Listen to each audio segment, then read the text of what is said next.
Without objection, the chair is authorized to declare the committee in recess at any time. I'll now recognize myself for an opening statement.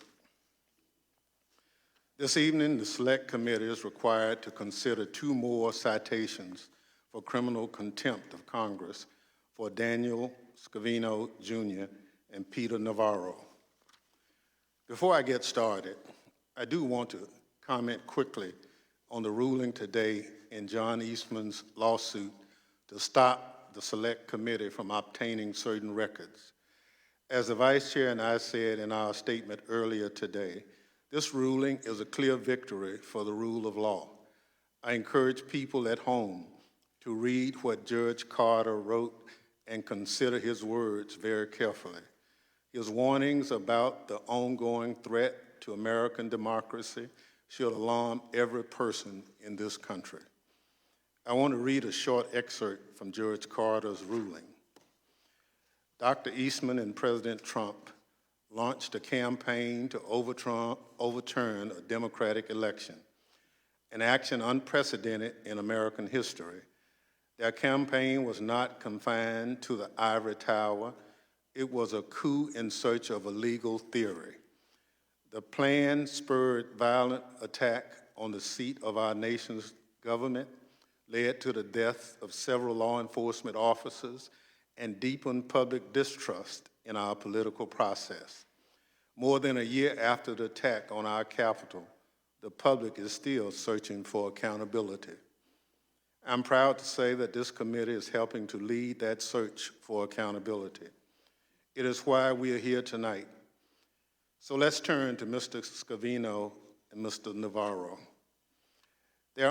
These aren't household names, and my colleagues will share some details about who they are and why they are so important to our investigation. In short, these 2 men played a key role in the ex-president's efforts to overturn the results of the 2020 election. The Select Committee subpoenaed them for records and testimony to learn more about their roles and what they knew. In Mr. Scavino's case, he strung us along for months before making it clear that he believes he's above the law. Mr. Navarro, despite sharing relevant details on TV and podcasts and in his own book, he also stonewalled us.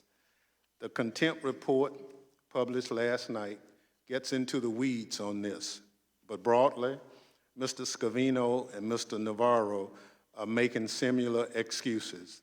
They're claiming that the information we want from them is shielded by executive privilege.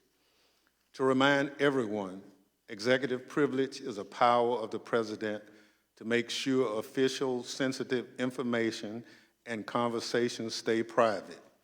It's a privilege used to protect the presidency and our national security. It usually involves the president and that president's closest advisors, cabinet secretaries, top aides. In the lead up to January 6th, Mr. Scavino and Mr. Navarro were both government employees. They worked in the White House. They drew salaries paid by the taxpayers. They had conversations with the ex-president, so now they are saying they won't answer any of our questions because of executive privilege. There are a couple of big problems with their argument.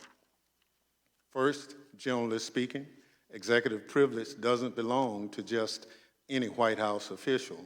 It belongs to the president. Here, President Biden has been clear that executive privilege does not prevent cooperation with the Select Committee by either Mr. Scavino or Mr. Navarro. And while the ex-president reportedly has raised privilege concerns when it comes to Mr. Scavino, in Mr. Navarro's case, nobody has even tried to invoke privilege except Mr. Navarro himself. That's just not the way it works. Peter Navarro isn't president. It's important to note that even if a president has formally invoked executive privilege regarding testimony of a witness, which is not the case here, that witness has the obligation to sit down under oath and assert the privilege question by question. But these witnesses didn't even bother to show up. Second, if the ex-president had a legitimate claim to executive privilege, this is a privilege that applies to things that happen in an official capacity. So if Mr.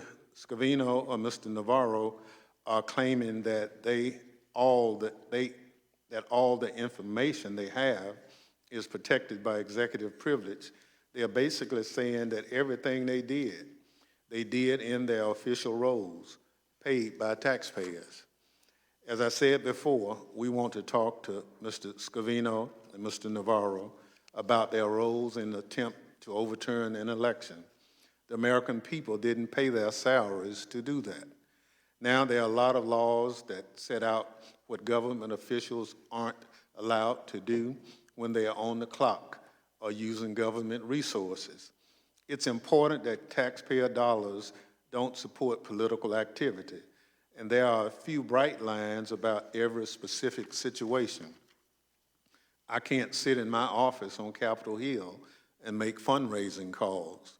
Every staff member has to take an ethics training every year to remind them that what's in and out of bounds. I don't mean to make light of it, but it's just for the record and for those watching at home, trying to overturn an election is out of bounds, way out of bounds. Yet, Mr. Scavino and Mr. Navarro say they won't talk about the causes of January 6th because they were White House officials at the time, engaged in official business, and so executive privilege stands in the way. They potentially played a part in an attack on American democracy, but they can ignore our investigation because they worked for the government at the time. That's their argument. They're not fooling anybody. They are obligated to comply with our investigation. They have refused to do so, and that's a crime. Our investigation aims to give the American people a lot of answers about a great many matters, but I think we'll also leave you with some unanswered questions to consider for yourselves. Questions about the sort of people who deserve the power and responsibility of positions of public trust. For a great many of us, it means something profound when we raise our hands and swear an oath.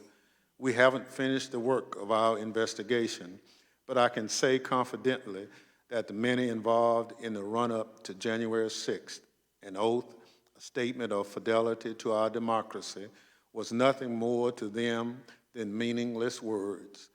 I fear what happens if those people are again given the reins of power.